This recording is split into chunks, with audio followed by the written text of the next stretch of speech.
ಎಲ್ಲರಿಗೂ ನಮಸ್ಕಾರ.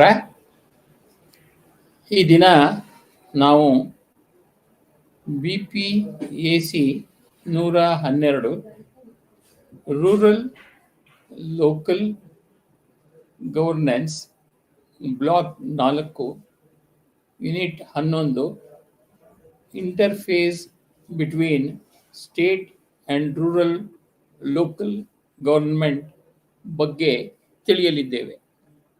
ಇದರ ಸ್ಟ್ರಕ್ಚರ್ ಬಂದು objectives, introduction, interface between the state and local government, nature and significance, factors influencing relations between state government and local government, various spheres of state and local government, legislative sphere, administrative sphere, financial sphere, judicial aspect, interface between ಕೊನೆಯದಾಗಿ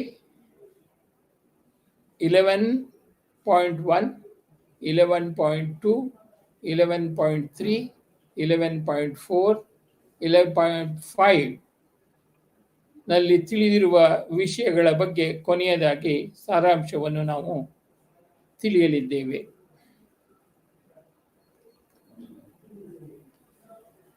ಕನ್ನಡಕ್ಕೆ ಅನುವಾದಿಸಿದಾಗ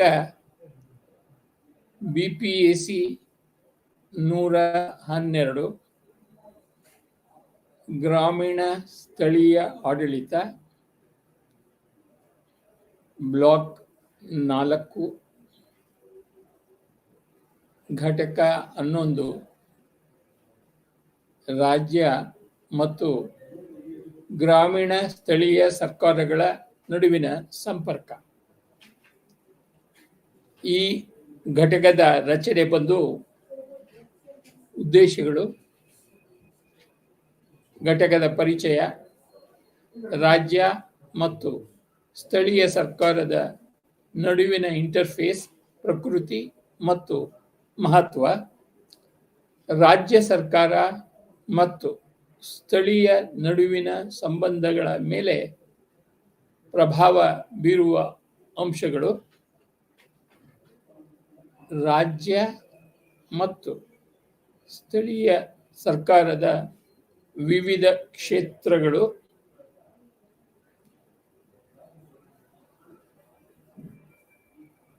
ಶಾಸಕಾಂಗಗೋಳ, ಆಡಳಿತಾತ್ಮಕ ಕ್ಷೇತ್ರ, ಆರ್ಥಿಕ ಕ್ಷೇತ್ರ, ನ್ಯಾಯಾಂಗ ಅಂಶ,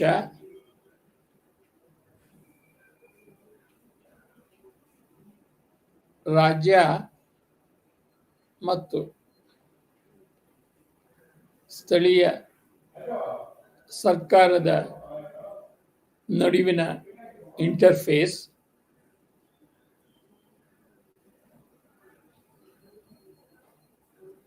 ಮೌಲ್ಯಮಾಪನ ಮತ್ತು ಶಿಫಾರಸುಗಳು.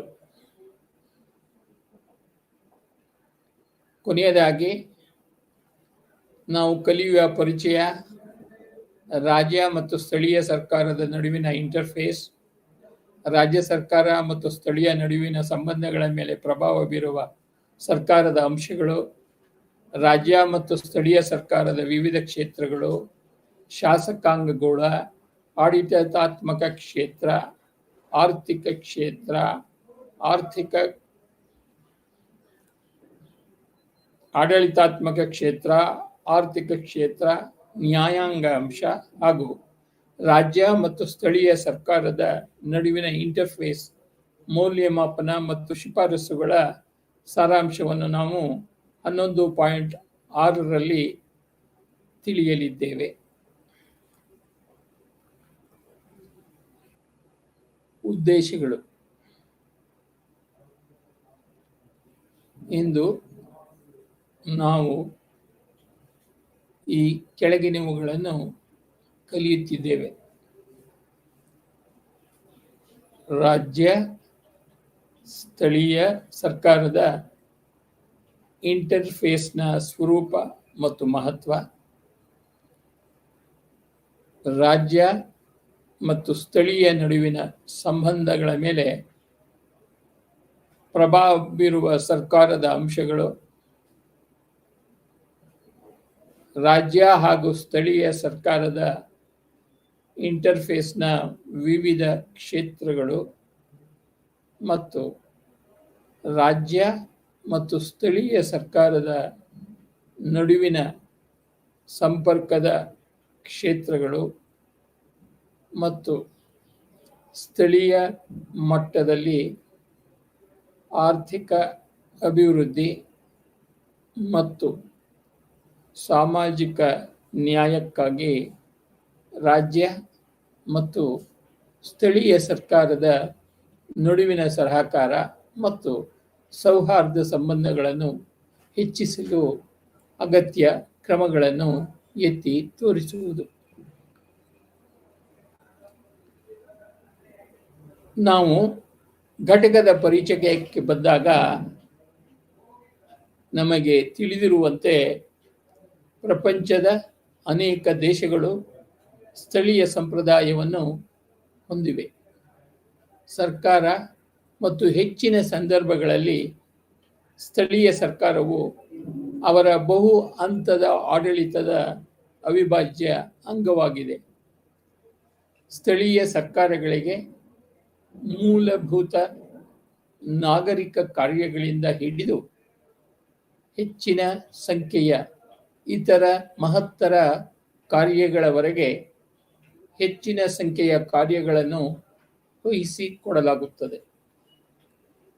ಇದು ಸಾಮಾನ್ಯವಾಗಿ ಪ್ರಕೃತಿಯ ಸಾಮಾನ್ಯ ಸಮಸ್ಯೆಗಳು ಮತ್ತು ಸ್ಥಳೀಯ ಸರ್ಕಾರಕ್ಕೆ ನಿಯೋಜಿಸಬೇಕಾದ ಕಾರ್ಯಗಳ ಪ್ರಮಾಣ, ರಾಜ್ಯ ಮತ್ತು ಸ್ಥಳೀಯ ಸಂಸ್ಥೆಗಳ ನಡುವಿನ ಸಂಬಂಧಗಳು, ಸ್ಥಳೀಯ ಸಂಸ್ಥೆಗಳಿಗೆ ಸ್ವಾಯತ್ತತೆಯ ಕ್ಷೇತ್ರಗಳು ಮತ್ತು ಉನ್ನತ ಹಂತಗಳಿಂದ ನಿರ್ವಹಿಸಬೇಕಾದ ನಿಯಂತ್ರಣದ ಪ್ರಕಾರವನ್ನು ಎತ್ತುತ್ತದೆ.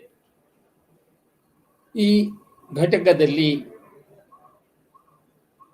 ಕೆಲವು ಸಮಿತಿಗಳು ಮತ್ತು ಆಯೋಗಗಳು ಮಾಡಿದ ಕೆಲವು ಅವಲೋಕನಗಳು ಮತ್ತು ಶಿಫಾರಸುಗಳೊಂದಿಗೆ ನಾವು ಈ ಸಮಸ್ಯೆಗಳು ಮತ್ತು ರಾಜ್ಯ ಸ್ಥಳೀಯ ಇಂಟರ್ಫೇಸ್ನ ಇತರ ಸಂಬಂಧಿತ ಅಂಶಗಳ ಮೇಲೆ ಕೇಂದ್ರೀಕರಿಸುತ್ತಿದ್ದೇವೆ.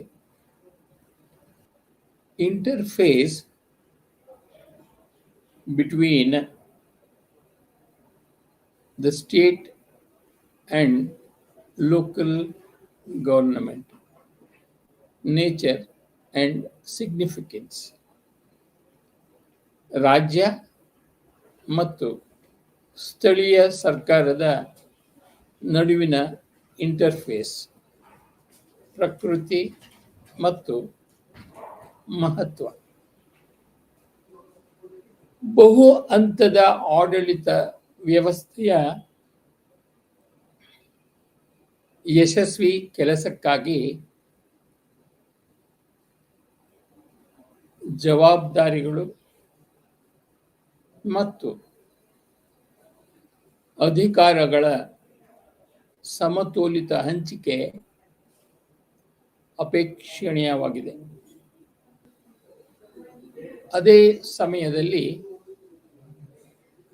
ಅಂತಹ ವ್ಯವಸ್ಥೆಯ ಸುಗಮ ಕೆಲಸಕ್ಕಾಗಿ ಕಾರ್ಯಗಳ ಸ್ಪಷ್ಟವಾದ ಕಟ್ ವಿಭಾಗವೂ ಸಹ ಅಗತ್ಯವಾಗಿರುತ್ತದೆ. ಸ್ಥಳೀಯ ಸಂಸ್ಥೆಗಳು ಸರ್ಕಾರದ ಉನ್ನತ ಮಟ್ಟದ ಜೀವಿಗಳು. ಅವು ಸರ್ಕಾರದ ಉನ್ನತ ಘಟಕಗಳ ನಿಯಂತ್ರಣ ಮತ್ತು ಮಾರ್ಗದರ್ಶನಕ್ಕೆ ಒಳಪಟ್ಟಿರುತ್ತವೆ.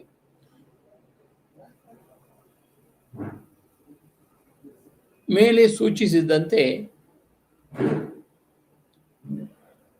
ಇದು ನಿಯಂತ್ರಣ ವಿರುದ್ಧ ಸ್ವಾಯತ್ತತೆಗೆ ಸಂಬಂಧಿಸಿದ ಸಮಸ್ಯೆಗಳಿಗೆ ಕಾರಣವಾಗುತ್ತದೆ. ವಾಸ್ತವವಾಗಿ ಸ್ಥಳೀಯ ಸ್ವಾಯತ್ತತೆಯ ವಿಷಯವು ಇತಿಹಾಸದುದ್ದಕ್ಕೂ ವಿವಾದದ ಮೂಳೆಯಾಗಿದೆ.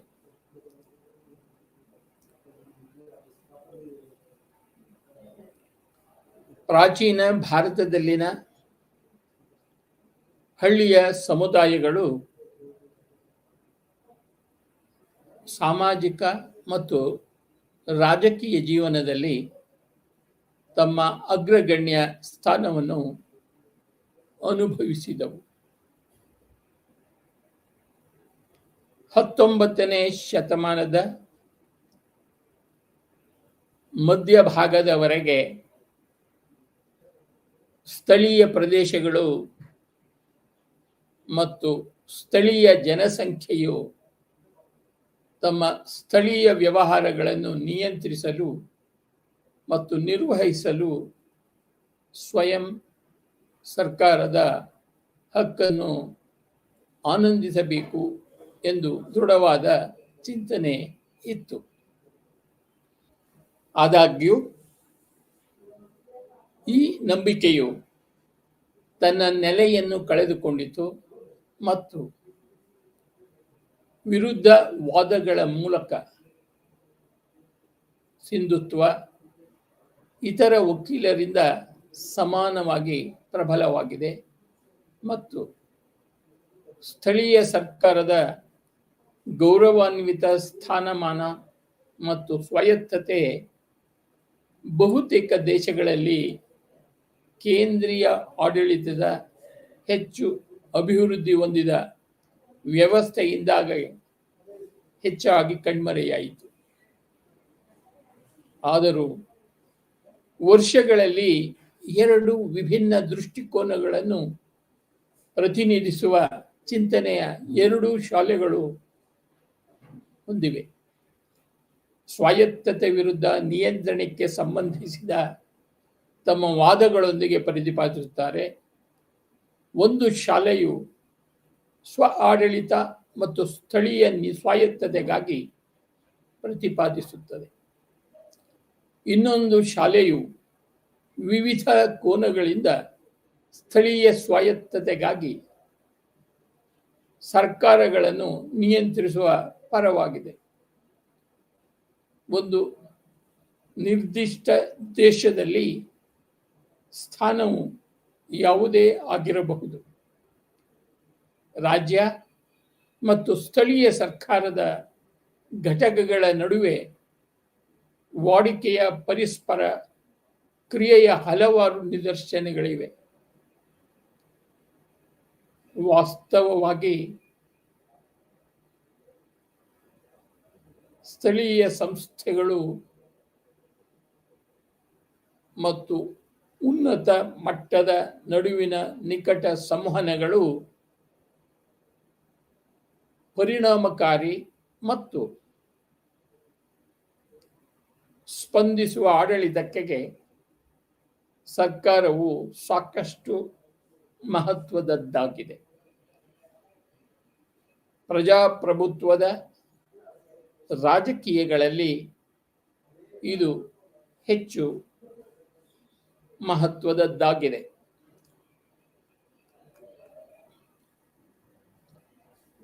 ಅಲ್ಲಿ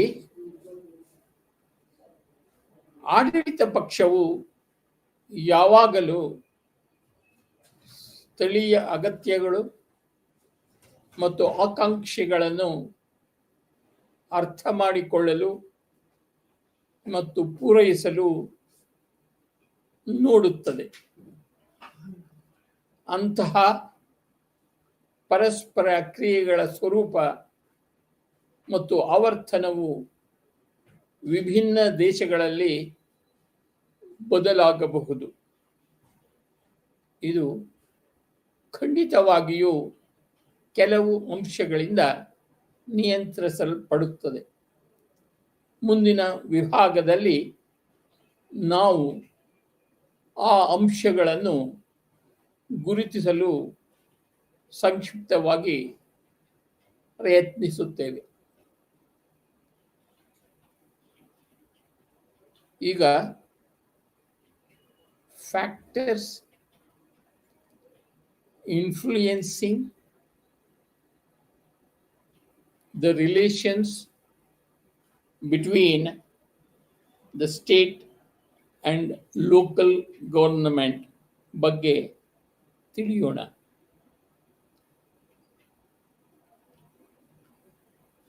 ರಾಜ್ಯ ಮತ್ತು ಸ್ಥಳೀಯ ಸರ್ಕಾರದ ನಡುವಿನ ಸಂಬಂಧಗಳ ಮೇಲೆ ಪ್ರಭಾವ ಬೀರುವ ಅಂಶಗಳನ್ನು ನಾವು ಈಗ ನೋಡಲಿದ್ದೇವೆ.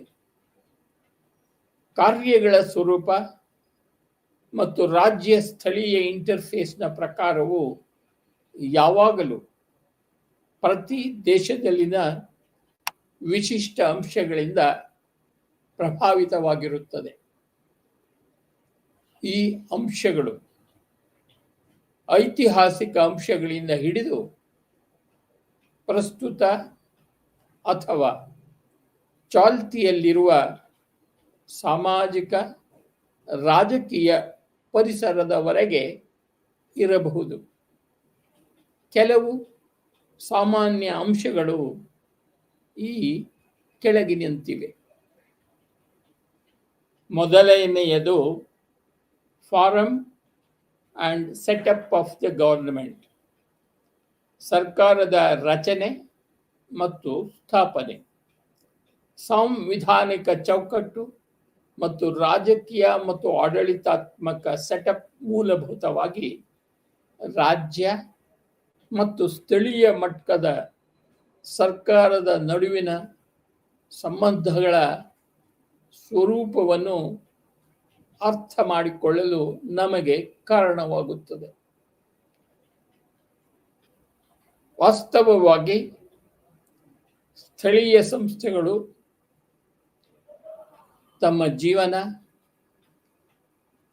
ರಚನೆ ಮತ್ತು ಸ್ವಾಯತ್ತತೆಯನ್ನು ಉನ್ನತ ಹಂತಗಳಿಂದ ಪಡೆಯುತ್ತವೆ.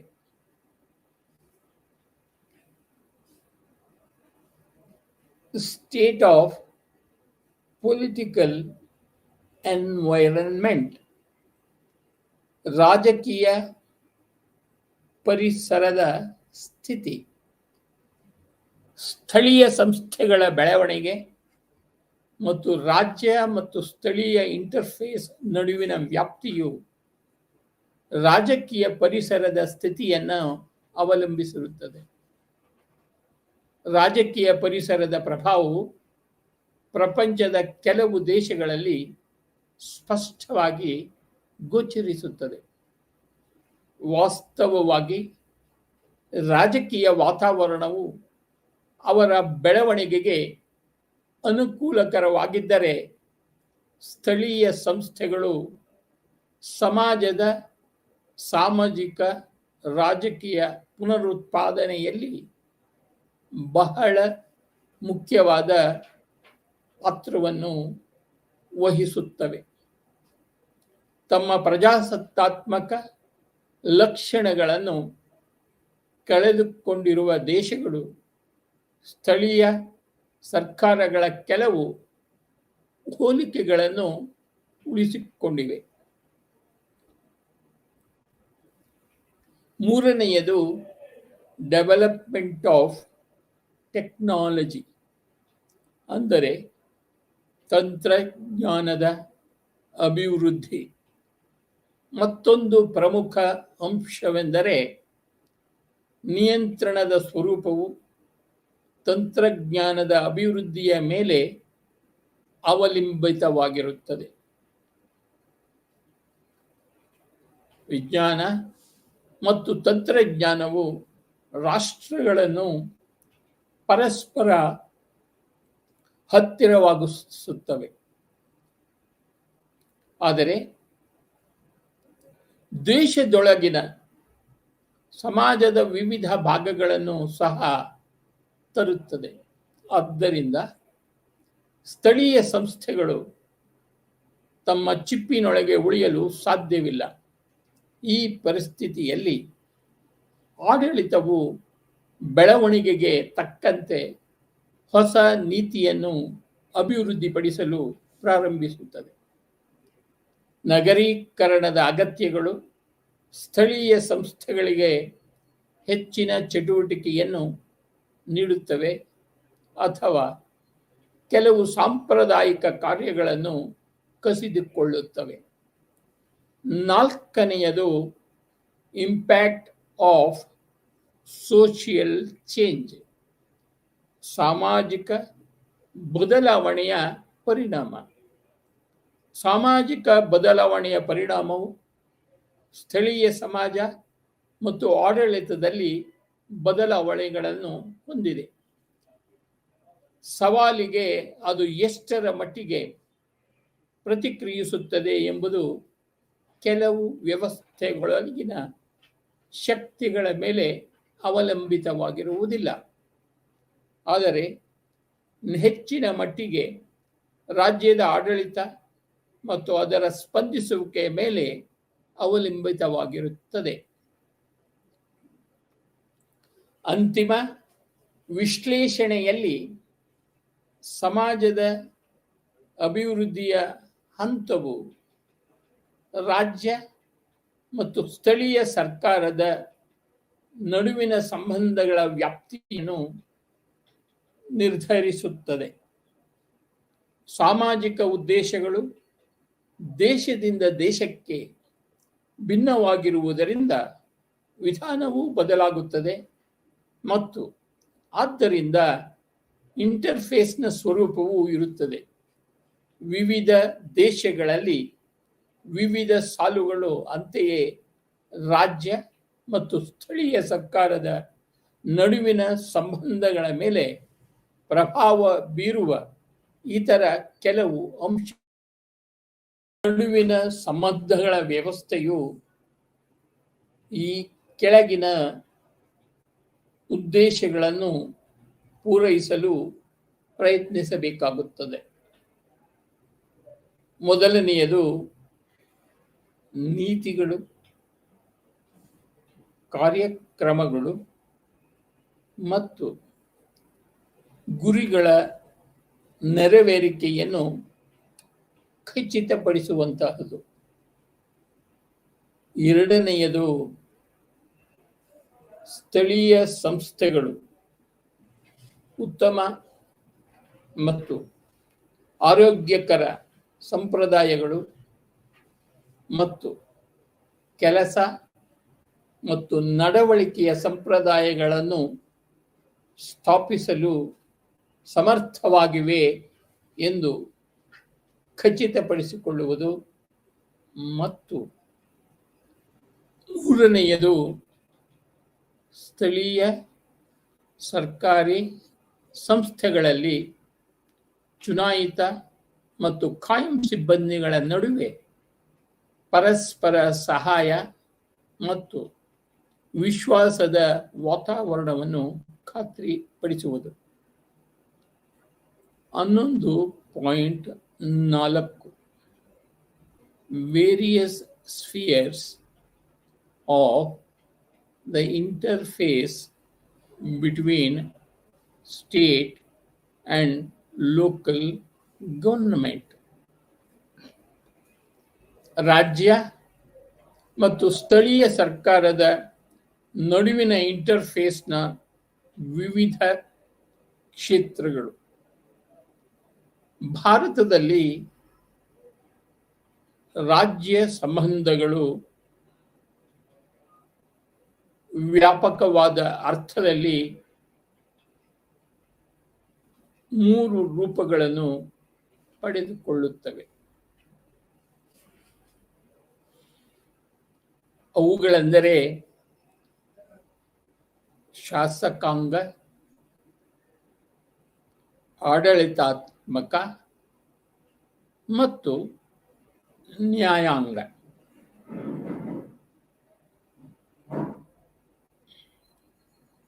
ರಾಜ್ಯ ಶಾಸಕಾಂಗವು ಅವರಿಗೆ ಸಂಬಂಧಿಸಿದ ಕಾನೂನುಗಳನ್ನು ರಚಿಸುವ, ತಿದ್ದುಪಡಿ ಮಾಡುವ ಮತ್ತು ರದ್ದುಗೊಳಿಸುವ ಮೂಲಕ ಅವುಗಳನ್ನು ನಿಯಂತ್ರಿಸುತ್ತವೆ.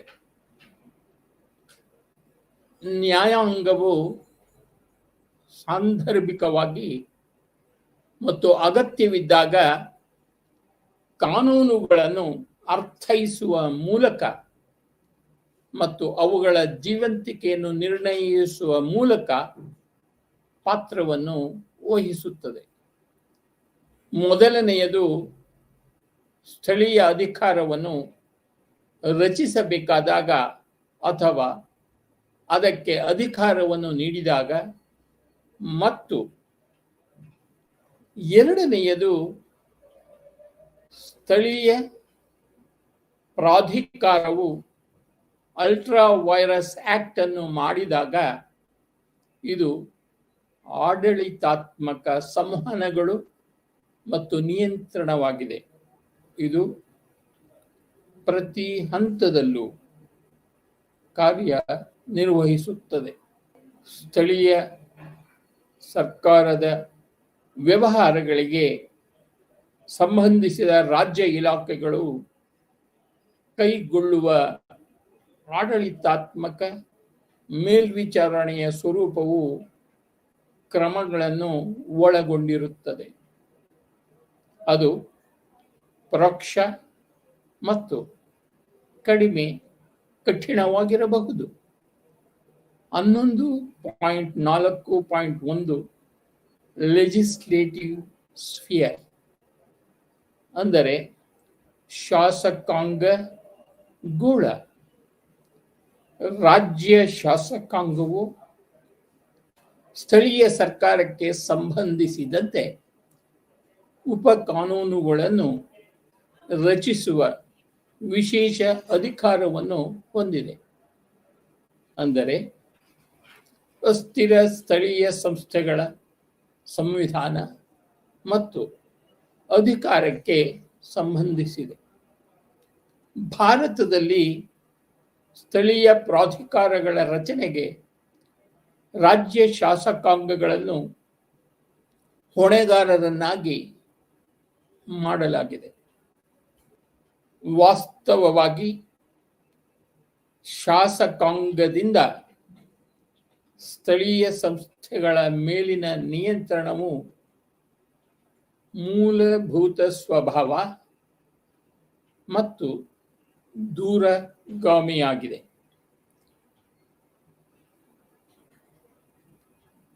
ಬೇರೆ ರೀತಿಯಲ್ಲಿ ಹೇಳುವುದಾದರೆ, ಜಾರಿಗೊಳಿಸುವ ಅಧಿಕಾರ ಶಾಸಕಾಂಗವು ಸೈದ್ಧಾಂತಿಕವಾಗಿ ಮತ್ತು ಸಂಭಾವ್ಯವಾಗಿ ಸ್ಥಳೀಯ ಸರ್ಕಾರವನ್ನು ಯಾವುದೇ ಕಲ್ಪಿಸಬಹುದಾದ ರೀತಿಯಲ್ಲಿ ಪರಿಗಣಿಸುವ ಸ್ಥಾನದಲ್ಲಿದೆ. ಸಾಮಾನ್ಯವಾಗಿ ಸ್ಥಳೀಯ ಸಂಸ್ಥೆಗಳೊಂದಿಗೆ ರಾಜ್ಯ ಶಾಸಕಾಂಗದ ಇಂಟರ್ಫೇಸ್ ಈ ಕೆಳಗಿನ ವಿಧಾನಗಳಲ್ಲಿ ನಡೆಯುತ್ತದೆ. ಮೊದಲನೆಯದು ಎನಾಕ್ಟಿಂಗ್ ಲೆಜಿಸ್ಲೇಷನ್, ಶಾಸನವನ್ನು ಜಾರಿಗೊಳಿಸುವುದು. ಸ್ಥಳೀಯ ಸಂಸ್ಥೆಗಳು ತಮ್ಮ ಅಸ್ತಿತ್ವವನ್ನು ಶಾಸನದಲ್ಲಿ ವ್ಯಕ್ತಪಡಿಸಿದ ರಾಜ್ಯ ಸರ್ಕಾರದ ಬಯಕೆಯಿಂದ ಪಡೆಯುತ್ತವೆ ಎಂಬುದು ನಿಜ. ಸ್ಥಳೀಯ ಸಂಸ್ಥೆಗಳ ಆಡಳಿತವನ್ನು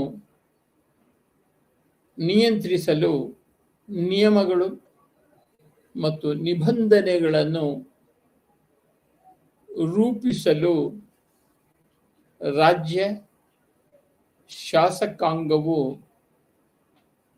ರಾಜ್ಯ ಸರ್ಕಾರಕ್ಕೆ ಸಾಮಾನ್ಯ ಅಧಿಕಾರವನ್ನು ನೀಡುತ್ತದೆ. ಉದಾಹರಣೆಗೆ, ಹೆಚ್ಚಿನ ರಾಜ್ಯ ಸರ್ಕಾರಗಳು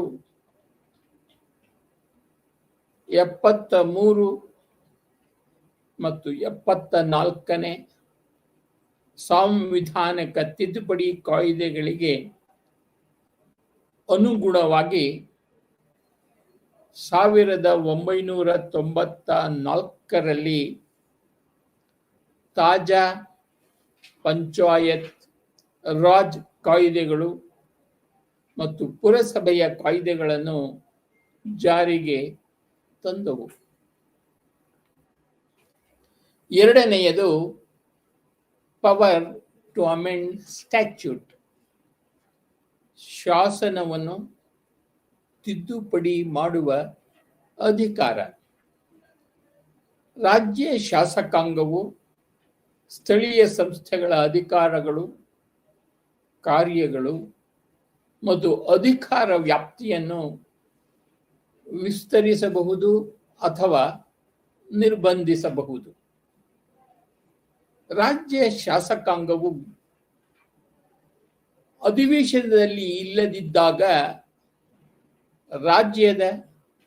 ರಾಜ್ಯಪಾಲರಿಂದ ಸುಗ್ರೀವಾಜ್ಞೆಗಳನ್ನು ಪ್ರಕಟಿಸುವ ಮೂಲಕ ತಿದ್ದುಪಡಿಗಳನ್ನು ಮಾಡಲಾಗುತ್ತದೆ. ಪ್ರತಿ ರಾಜ್ಯದಲ್ಲಿ ರಾಜ್ಯ ಶಾಸಕಾಂಗಗಳು ಕಾಯ್ದೆಗಳನ್ನು ಜಾರಿಗೆ ತಂದಿವೆ ಮತ್ತು ತಿದ್ದುಪಡಿ ಮಾಡಿವೆ. ಮೂರನೆಯದು functioning of local bodies and appointing committees. ಅಂದರೆ ಸ್ಥಳೀಯ ಸಂಸ್ಥೆಗಳ ಕಾರ್ಯನಿರ್ವಹಣೆ ಮತ್ತು ಸಮಿತಿಗಳ ನೇಮಕ. ಸ್ಥಳೀಯ ಸಂಸ್ಥೆಗಳ ಕಾರ್ಯನಿರ್ವಹಣೆಗೆ ಸಂಬಂಧಿಸಿದಂತೆ ಯಾವುದೇ ವಿಷಯವು ರಾಜ್ಯ ವಿಧಾನಸಭೆಯಲ್ಲಿ ಚರ್ಚೆಯಾಗಬಹುದು. ರಾಜ್ಯ ವಿಧಾನ ಮಂಡಲದಲ್ಲಿ ಸ್ಥಳೀಯಾಡಳಿತದ ಬಜೆಟ್ ಕುರಿತು ಚರ್ಚೆಯಾಗುತ್ತದೆ. ಶಾಸಕಾಂಗವು ಈ ಸಂಸ್ಥೆಗಳ ಬಗ್ಗೆ ಮಾಹಿತಿಯನ್ನು ಪಡೆಯಬಹುದು ಮತ್ತು ಚುನಾವಣೆಗಳು, ಆಡಳಿತಾಧಿಕಾರಿಗಳ ನೇಮಕಾತಿಗಳು ಮತ್ತು ಮುನಿಸಿಪಲ್ ಕಾರ್ಪೊರೇಷನ್ ಕೌನ್ಸಿಲ್ಗಳ ಸಾಮಾನ್ಯ ಆಡಳಿತದ ಬಗ್ಗೆ ಸದಸ್ಯರು ಪ್ರಶ್ನೆಗಳನ್ನು ಕೇಳಬಹುದಾಗಿದೆ. ಅದೇ ರೀತಿ ಶಾಸಕಾಂಗ ಮತ್ತು ಕ್ಯಾಬಿನೆಟ್ ಸ್ಥಳೀಯ ಸರ್ಕಾರಕ್ಕೆ ಸಂಬಂಧಿಸಿದ ವಿಷಯಗಳಿಗೆ ಸಮಿತಿಗಳನ್ನು ರಚಿಸಬಹುದಾಗಿದೆ. ನಾಲ್ಕನೆಯದು rule making by the state government, ರಾಜ್ಯ ಸರ್ಕಾರದಿಂದ ನಿಯಮ ರಚನೆ. ಸಾಮಾನ್ಯ ಸಂದರ್ಭಗಳಲ್ಲಿ ರಾಜ್ಯ ಶಾಸಕಾಂಗವು ರಾಜ್ಯ ಸರ್ಕಾರಕ್ಕೆ ನಿಯಮ ರೂಪಿಸುವ ಅಧಿಕಾರವನ್ನು ನಿಯೋಜಿಸುತ್ತದೆ.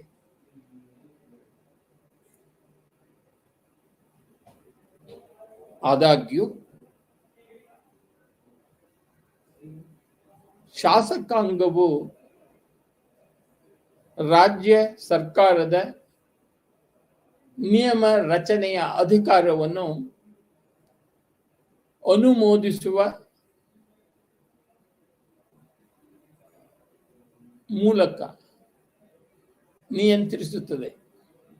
ಏಕೆಂದರೆ ಕಾಯಿದೆಯಡಿಯಲ್ಲಿ ರಚಿಸಲಾದ ಎಲ್ಲ ನಿಯಮಗಳನ್ನು ಅವರು ಮಾಡಿದ ತಕ್ಷಣ ರಾಜ್ಯ ಶಾಸಕಾಂಗದ ಮುಂದೆ ಇಡಬೇಕಾಗುತ್ತದೆ.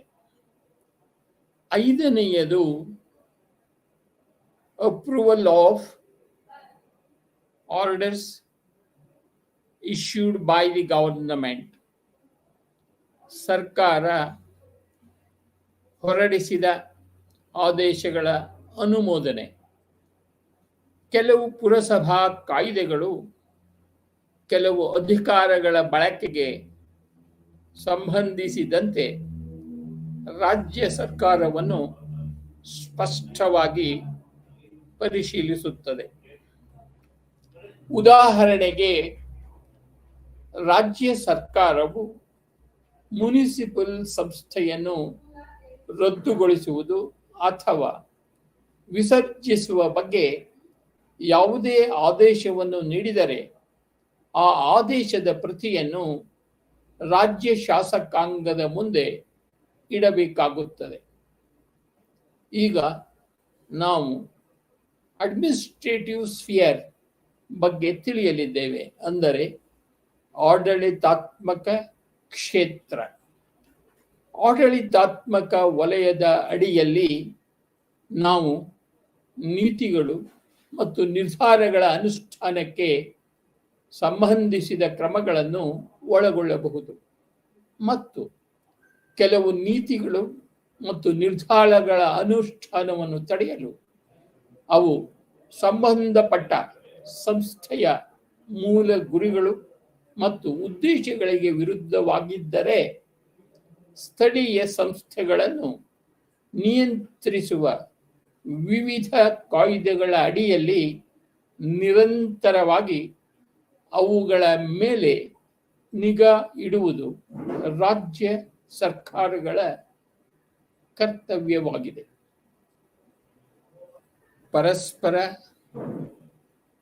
ಕ್ರಿಯೆಯ ವಿಧಾನ ಮತ್ತು ಮಾಧ್ಯಮವು ಒಂದು ರಾಜ್ಯದಿಂದ ಇನ್ನೊಂದಕ್ಕೆ ಭಿನ್ನವಾಗಿದ್ದರೂ ಒಂದು ನಿರ್ದಿಷ್ಟ ಸಾಮಾನ್ಯ ಮತ್ತು ಸ್ವಲ್ಪ ಏಕರೂಪದ ಮಾದರಿಯನ್ನು ಗಮನಿಸಬಹುದು.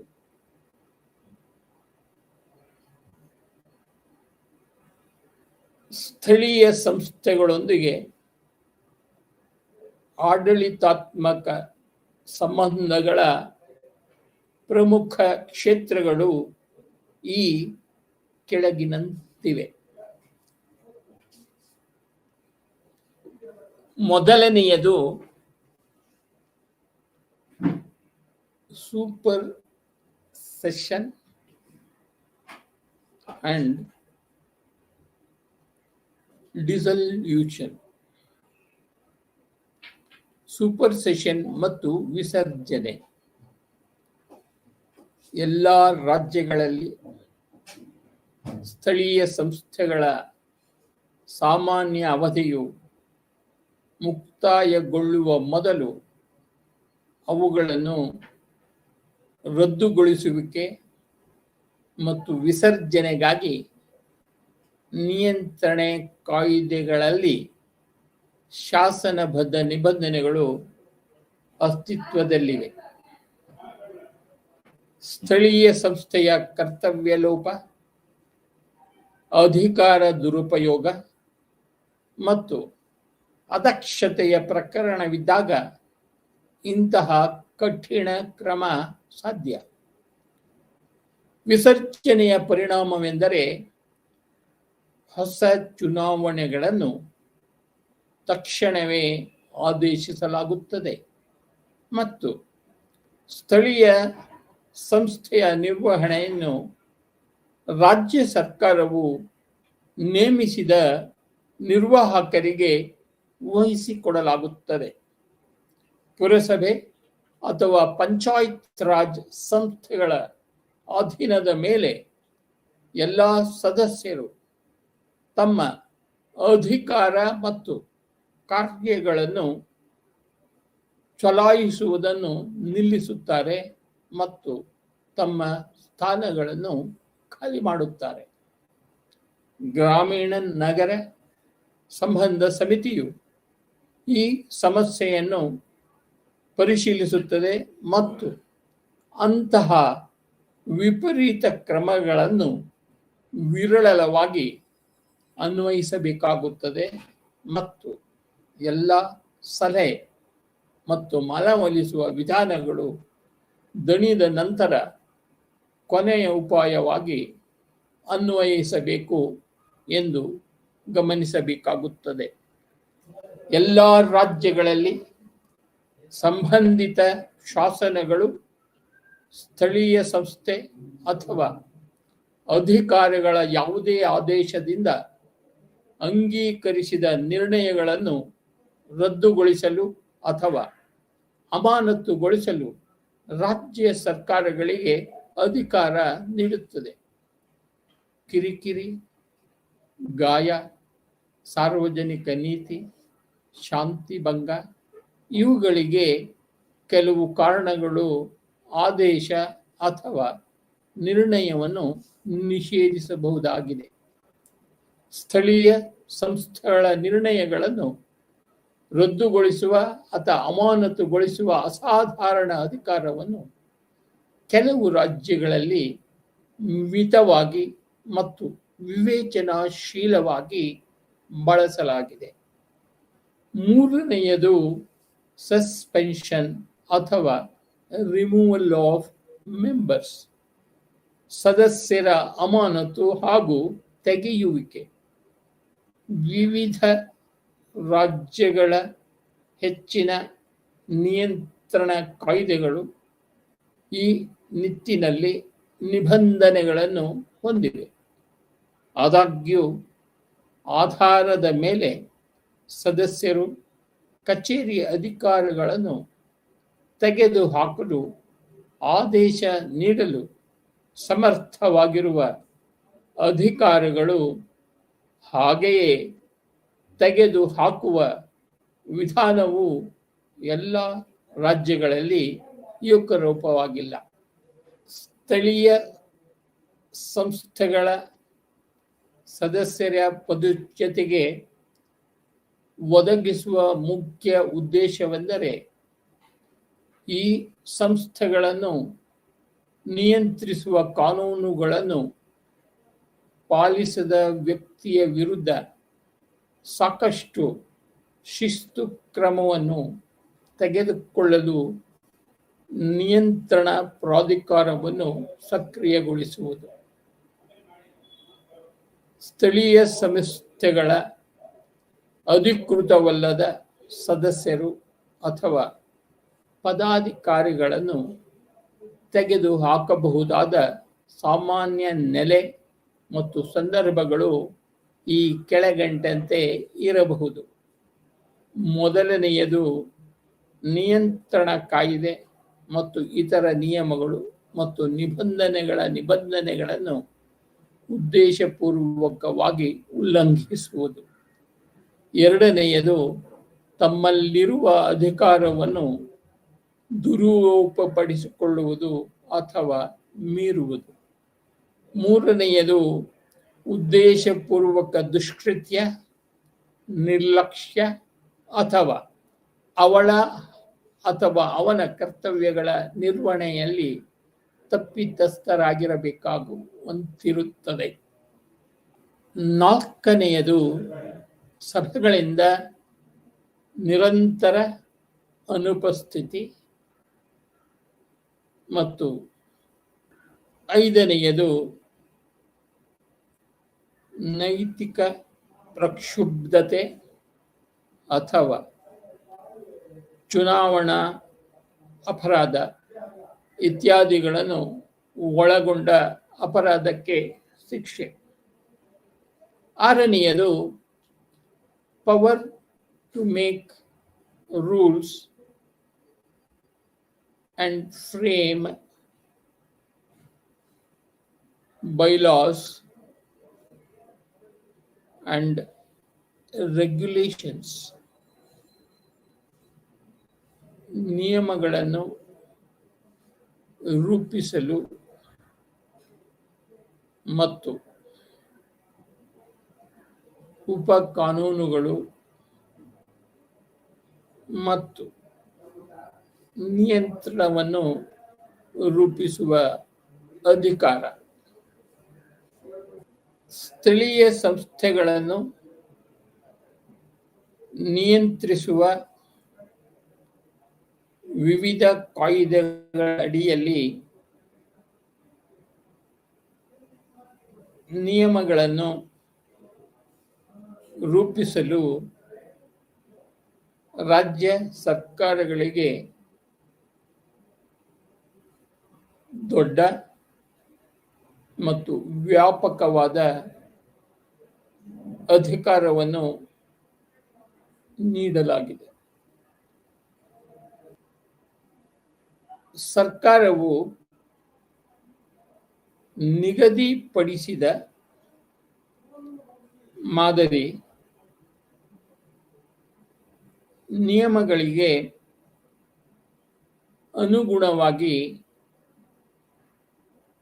ಉಪ ಕಾನೂನುಗಳನ್ನು ರೂಪಿಸಲು ಸ್ಥಳೀಯ ಸಂಸ್ಥೆಗಳು ಸ್ವತಂತ್ರವಾಗಿವೆ.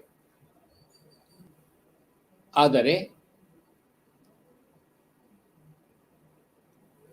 ಇವು ಕಾರ್ಯರೂಪಕ್ಕೆ ಬರುವ ಮುನ್ನ ರಾಜ್ಯ ಸರ್ಕಾರದ ಅನುಮೋದನೆ ಪಡೆಯಬೇಕಾಗುತ್ತದೆ. ಐದನೆಯದು ಇನ್ಸ್ಪೆಕ್ಷನ್ ಅಂಡ್ ಟೂರ್ಸ್. ತಪಾಸಣೆ ಮತ್ತು ಪ್ರವಾಸಗಳು. ತಪಾಸಣೆಯ ಮುಖ್ಯ ಉದ್ದೇಶವೆಂದರೆ ಜಾರಿಯಲ್ಲಿರುವ ನಿಯಮಗಳು ಮತ್ತು ನಿಬಂಧನೆಗಳು ಮತ್ತು ಕಾನೂನುಗಳನ್ನು ಅನುಸರಿಸಲಾಗುತ್ತಿದೆ ಎಂದು ತೃಪ್ತಿಪಡಿಸುವುದು.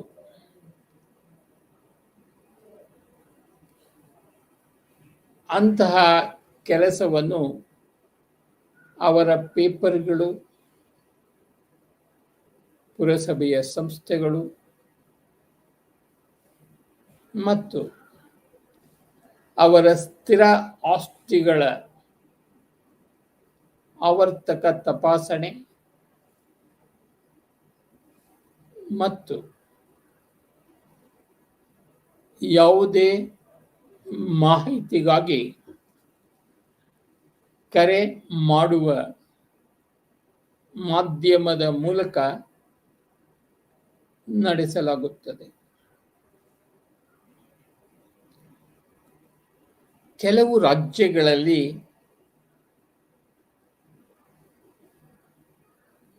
ಸ್ಥಳೀಯ ಸಂಸ್ಥೆಗಳ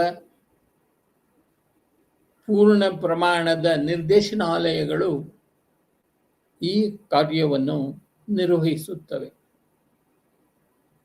ವಿವಿಧ ಕಾಯ್ದೆಗಳು, ಯಾವುದೇ ದಾಖಲೆ ಮತ್ತು ಖಾತೆಗಳನ್ನು ಪರಿಶೀಲಿಸಲು ಸಂಬಂಧಪಟ್ಟ ಉಪ ಆಯುಕ್ತರಿಗೆ ಅಧಿಕಾರ ನೀಡುತ್ತವೆ. ಆರನೆಯದು power of the state government to call for extracts. ಸಾರಗಳಿಗೆ ಕರೆ ಮಾಡಲು ರಾಜ್ಯ ಸರ್ಕಾರದ ಅಧಿಕಾರ. ಕಾಯಿದೆಗಳು ಆಯಾ ರಾಜ್ಯ ಸರ್ಕಾರಗಳಿಗೆ ಈ ಕೆಳಗಿನ ಪ್ರಕ್ರಿಯೆಗಳಿಂದ ಸಾರಗಳನ್ನು ಒದಗಿಸಲು ಸ್ಥಳೀಯ ಸಂಸ್ಥೆಗಳಿಗೆ ಕರೆ ನೀಡಲು ಅಧಿಕಾರ ನೀಡುತ್ತವೆ. ಮೊದಲನೆಯದು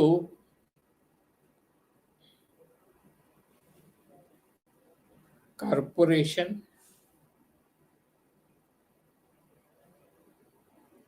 ಕೌನ್ಸಿಲ್,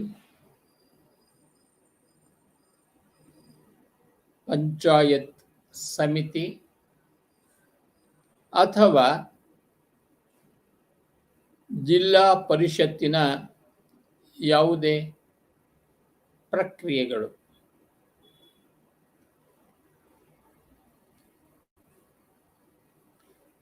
ಎರಡನೆಯದು ಕಾರ್ಯಕಾರಿ ಸಮಿತಿಯ ಯಾವುದೇ ಪ್ರಕ್ರಿಯೆ. ಮೂರನೆಯದು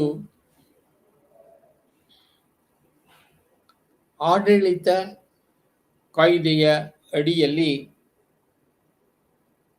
ರಚಿಸಲಾದ ಯಾವುದೇ ಇತರ ಸಮಿತಿಯ ಯಾವುದೇ ಪ್ರಕ್ರಿಯೆಗಳು. ಏಳನೆಯದಾಗಿ annual returns and other information. ವಾರ್ಷಿಕ ರಿಟರ್ನ್ಸ್ ಮತ್ತು ಇತರ ಮಾಹಿತಿ. ರಾಜ್ಯ ಸರ್ಕಾರಗಳು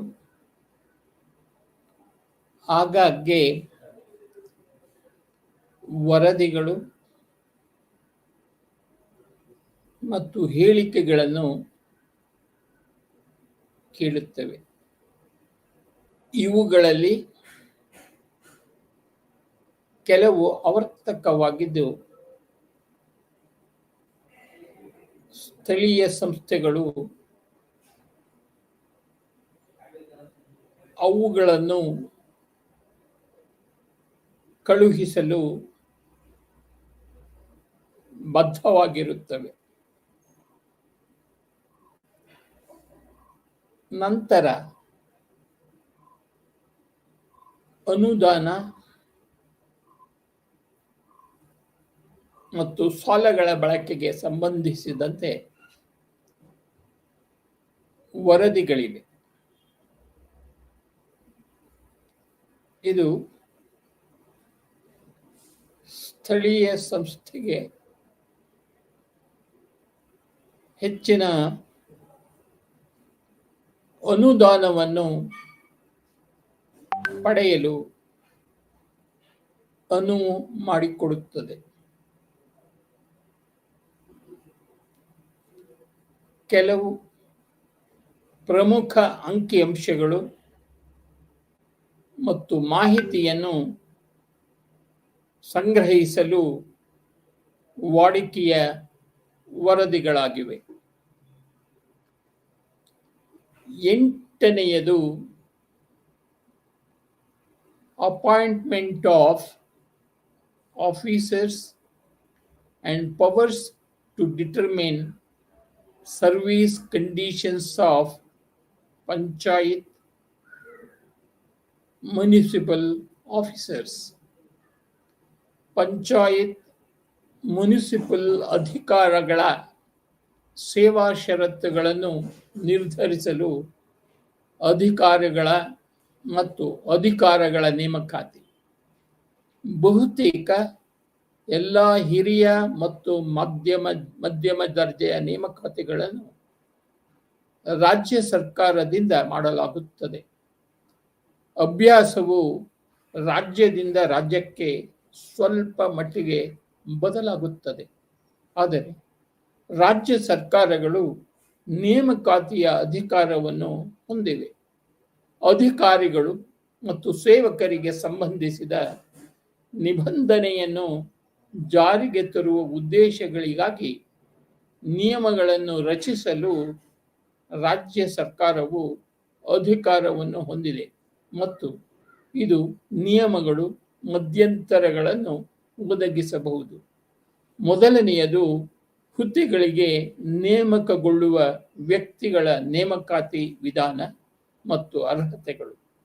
ಅಧಿಕಾರಿಗಳು, ಸಿಬ್ಬಂದಿ ಮತ್ತು ಇತರ ಸೇವಕರ ಹುದ್ದೆಗಳ ಹುದ್ದೆ ಮತ್ತು ಶ್ರೇಣಿಗಳು. ತಾತ್ಕಾಲಿಕ ಅಥವಾ ಅಧಿಕೃತ ಸಾಮರ್ಥ್ಯದಲ್ಲಿರುವ ವ್ಯಕ್ತಿಗಳ ನೇಮಕಾತಿ. ನಾಲ್ಕನೆಯದು ಮೇಲೆ ಹೇಳಿದ ಹುದ್ದೆಗಳಿಗೆ ನೇಮಕಗೊಂಡ ವ್ಯಕ್ತಿಗಳ ವೇತನಗಳು ಮತ್ತು ಇತರ ಭತ್ಯೆಗಳು. ಐದನೆಯದು ಅಧಿಕಾರಿಗಳು, ಸಿಬ್ಬಂದಿ ಮತ್ತು ಇತರ ಸೇವಕರ ವಜಾ ಮತ್ತು ತೆಗೆದುಹಾಕುವಿಕೆ, ಮೇಲ್ಮನವಿ ಮತ್ತು ಇತರ ಶಿಸ್ತನ ವಿಷಯಗಳು ಮತ್ತು ಇತರ ಸೇವಾ ಷರತ್ತುಗಳು ಸೇರಿದಂತೆ ರಜೆ, ಶಿಕ್ಷೆ ಮತ್ತು ಮುನಿಸಿಪಲ್ ಕಾರ್ಪೊರೇಷನ್, ಮುನಿಸಿಪಲ್ ಕೌನ್ಸಿಲ್ ವಿಭಾಗದ ಮುಖ್ಯಸ್ಥರಾಗಿ ಅಧಿಕಾರಗಳ ವಿಶೇಷಣಗಳು. ರಾಜ್ಯ ಮತ್ತು ಸ್ಥಳೀಯ ಸಂಸ್ಥೆಗಳ ನಡುವಿನ ಆಡಳಿತಾತ್ಮಕ ಪರಸ್ಪರ ಕ್ರಿಯೆಗಳ ಮೇಲಿನ ಕ್ಷೇತ್ರಗಳ ಹೊರತಾಗಿ ಎರಡು ಹಂತಗಳ ನಡುವೆ ವಾಡಿಕೆಯ ಇಂಟರ್ಫೇಸ್ ಕೂಡ ಇದೆ. ಇದು ವಾಡಿಕೆಯ ಸಂವಹನಗಳ ರೂಪದಲ್ಲಿ ವಿವಿಧ ಸೂಚನೆಗಳು ಮತ್ತು ಮಾರ್ಗಸೂಚಿಗಳನ್ನು ನೀಡುವುದು. ಕೆಲವು ಅಂಶಗಳ ಸ್ಪಷ್ಟೀಕರಣವನ್ನು ಕೋರಿ ಸ್ಥಳೀಯ ಸಂಸ್ಥೆಗಳಿಂದ ಉನ್ನತ ಅಧಿಕಾರಿಗಳಿಗೆ ಪತ್ರಗಳು, ವಾಡಿಕೆಯ ಮಾಹಿತಿಯನ್ನು ಕಳಿಸುವುದು, ವಿವಿಧ ಹೊಸ ವಿಷಯಗಳಿಗೆ ಸಂಬಂಧಿಸಿದಂತೆ ಸಂವಹನ ಕೇಂದ್ರ ಸರ್ಕಾರದಿಂದ ಪ್ರಾರಂಭಿಸಿದ ಯೋಜನೆಗಳು ಅಥವಾ ಕಾರ್ಯಕ್ರಮಗಳು ಇತ್ಯಾದಿ. ಇಲ್ಲಿಗೆ ಇಂದು BPAC 112 ಗ್ರಾಮೀಣ ಸ್ಥಳೀಯ ಆಡಳಿತ ಬ್ಲಾಕ್ 4 ಘಟಕ 11 ರಾಜ್ಯ ಮತ್ತು ಗ್ರಾಮೀಣ ಸ್ಥಳೀಯ ಸರ್ಕಾರಗಳ ನಡುವಿನ ಸಂಪರ್ಕ ಪಾಠದ ಭಾಗ 1ರ ಸ್ಲೈಡ್ಗಳನ್ನು ಪೂರ್ಣಗೊಂಡಿವೆ. ಈ ಘಟಕದ ಉಳಿದ ಸ್ಲೈಡ್ಗಳನ್ನು ಮುಂದಿನ ತರಗತಿಯಲ್ಲಿ ತೆಗೆದುಕೊಳ್ಳಲಾಗುತ್ತದೆ. ಎಲ್ಲರಿಗೂ ನಮಸ್ತೆ.